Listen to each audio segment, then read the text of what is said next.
अगर आपके पास किसी फ्रेंड, रिलेटिव या किसी का भी कोई स्पॉन्सर लेटर या स्पॉन्सर किसी किस्म का नहीं है, तो आपको अपनी वीज़ा एप्लीकेशन के अंदर कौन सी ऐसी मुतबादिल चीज़ें या मुतबादिल डॉक्यूमेंट्स लाजमी अटैच करने हैं जिससे कि आपको स्पॉन्सर की ज़रूरत ही ना पड़े और आपको वीज़ा हासिल करने में बहुत ज़्यादा मदद मिल जाए।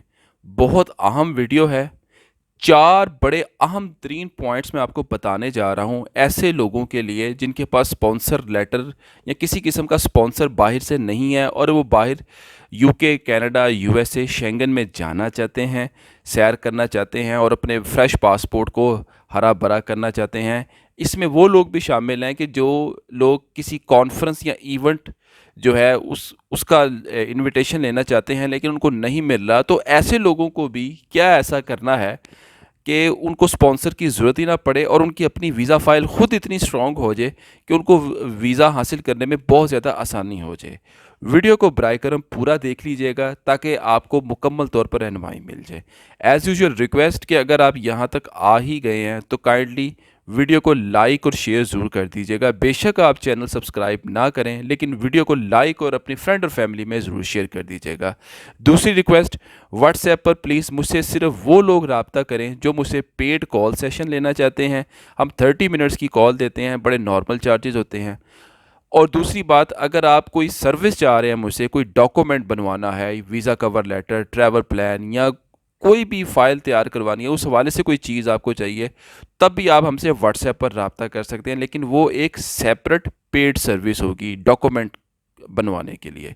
तो जी बगैर वक्त ज़ाया किए जी वीडियो को स्टार्ट करते हैं। देखें, अगर आपके पास स्पॉन्सर नहीं है, घबराने की ज़रूरत नहीं है। ऐसे केसेस में सबसे अहम चीज़ देखें आपकी होती है आपकी बैंक स्टेटमेंट। आपने अपनी बैंक स्टेटमेंट में अपनी सेविंग्स, एसेट्स और इन्वेस्टमेंट्स को प्रूफ्स के साथ, यानी कि सबूतों के साथ इस तरीके से ज़ाहिर करना है कि आप ये साबित कर सकें कि मैं एक फाइनेंशियली स्टेबल पर्सन हूँ। वो ऐसे होगा कि आप जो भी बात करें, जो भी डॉक्यूमेंट लगाएं, उसको साबित करें और उसके साथ प्रूफ्स लगाएं, सबूत लगाएं कि जी अगर मेरे पास ये चीज़ें हैं तो इसकी वजूहात ये हैं, अगर ये पैसा मेरे अकाउंट में इस वजह से आया है तो उसके सबूत और एविडेंसेस ये हैं। अच्छा, यहाँ पर मैं एक बात बता दूँ, बहुत सारे लोग ये सवाल पूछते हैं जी कि हमारे पास बिज़नेस अकाउंट भी है, हमारे बिज़नेस अकाउंट में लाखों करोड़ों रुपया पड़ा है, करोड़ों की ट्रांजैक्शन होती है। देखें, आपका बिज़नेस अकाउंट की ट्रांजैक्शन और बिज़नेस अकाउंट का पैसा सिफ़र है, वो आपकी फाइनेंशियल स्टेबिलिटी को शो नहीं करता। बिज़नेस अकाउंट में पड़ा हुआ पैसा और ट्रांजैक्शंस वो आपकी बिज़नेस वर्थ और बिज़नेस वैल्यू को ज़रूर शो करते हैं, इस सेंस में कि ये बंदा एक बिज़नेस कर रहा है, इसका बिज़नेस एक अच्छे लेवल पर है या एक मॉडरेट लेवल पर है। लेकिन बिज़नेस अकाउंट की ट्रांजैक्शन कभी आपको ये साबित नहीं करती, ना ये करवाती हैं आपको साबित कि आप एक फाइनेंशियली स्टेबल हैं। फाइनेंशियल स्टेबिलिटी आपकी करंट और पर्सनल अकाउंट के अंदर जो पैसा मौजूद है और जो उसके अंदर ट्रांजैक्शंस हो रही हैं उससे साबित होती है। देखिए, जो भी आपका पर्सनल या करंट अकाउंट होता है उसमें पैसा स्टे करता है। आप ख़ुद देखते होंगे कि आपके जो भी करंट अकाउंट में पैसा है, आप उसको अपने घरेलू अखराजात के लिए इस्तेमाल करते हैं।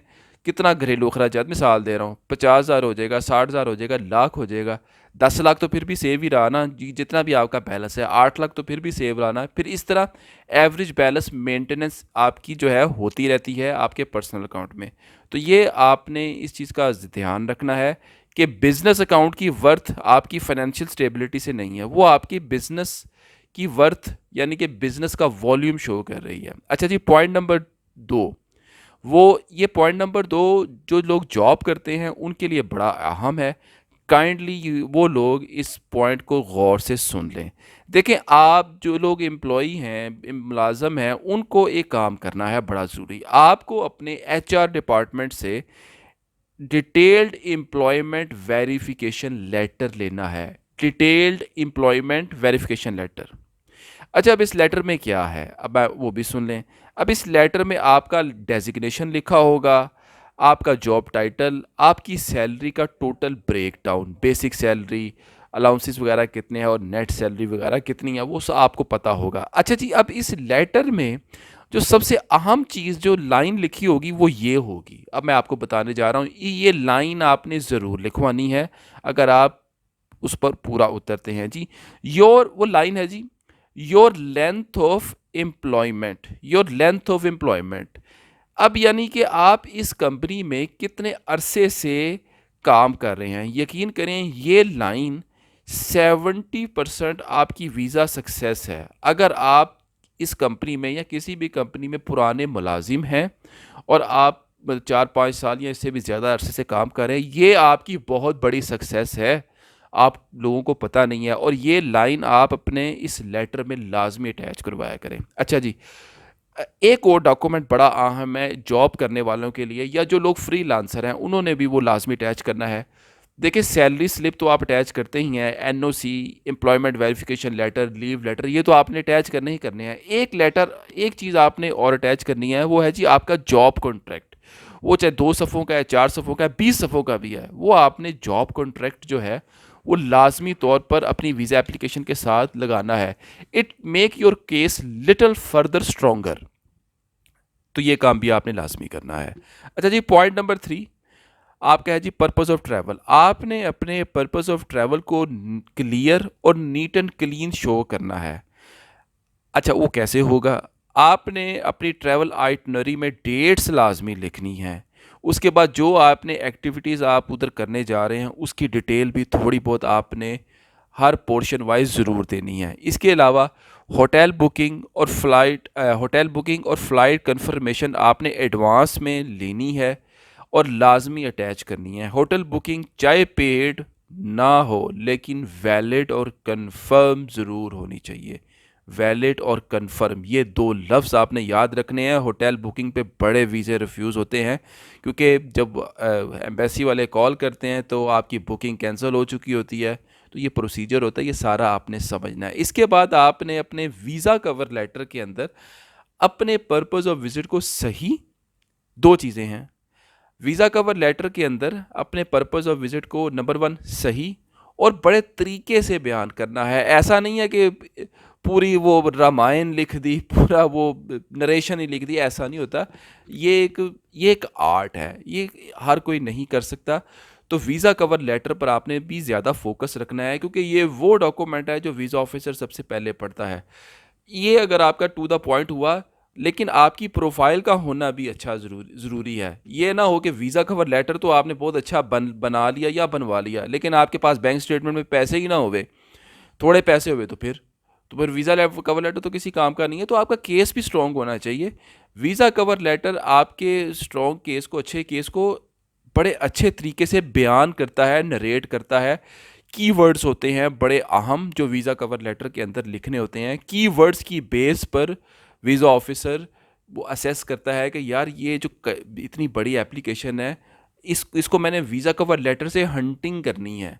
तो जिसने वीज़ा कवर लेटर को, अच्छी प्रोफाइल वाले ने वीज़ा कवर लेटर अच्छा बना लिया या बनवा लिया, उसकी कामयाबी के चांस मोर देन 90% ज़्यादा हो जाते हैं, बढ़ जाते हैं। अच्छा जी, जो चौथा पॉइंट है उन लोगों के बारे में जो लोग कोई कॉन्फ्रेंस या कोई इवेंट को अटेंड करने जा रहे हैं, वो अपने इवेंट से रिलेटेड सारे डॉक्यूमेंट्स अटैच करें, जैसे registration paper, registration detail, booking confirmation, जो आपकी ईमेल के ज़रिए अगर कॉरेस्पॉन्डेंस हुई है उसको भी प्रिंट आउट निकाल के रखें और देखें कि उसको लगाने की ज़रूरत है कि नहीं। बेहतर है लगा दें, अगर नहीं लगाते तो कोई इशू नहीं है उस ईमेल को। इसके साथ पेमेंट की डिटेल भी जो है उस इवेंट की, वो रसीदें वो भी अटैच करें। देखें, और आखिर में ये भी आपने साबित करना है कि जो भी कॉन्फ्रेंस या इवेंट को, जो स्पोर्ट्स का है, मेडिकल का है, कहीं का भी है, आपने ये भी साबित करना है वीज़ा ऑफिसर को अपने वीज़ा कवर लेटर के अंदर या अपनी प्रोफाइल में ओवरऑल कि आप एक जेन्युइन पर्सन हैं इस इवेंट को अटेंड करने के लिए। तो ये थी जी हमारी वीडियो। जो जिन लोगों को का पास स्पॉन्सर नहीं है तो वो इन 4 पॉइंट्स पर फोकस लाजमी करें, तो उनको जो है स्पॉन्सर की ज़रूरत नहीं पड़ेगी। तो जी, वीडियो को काइंडली आगे ज़्यादा से ज़्यादा अपनी फ्रेंड और फैमिली में शेयर कीजिएगा। कोई सर्विस चाहिए तो आप व्हाट्सएप पर पेड कॉल के ज़रिए हमसे रब्ता कर सकते हैं। अब तक के लिए इतना ही, बहुत शुक्रिया। अल्लाह हाफिज़।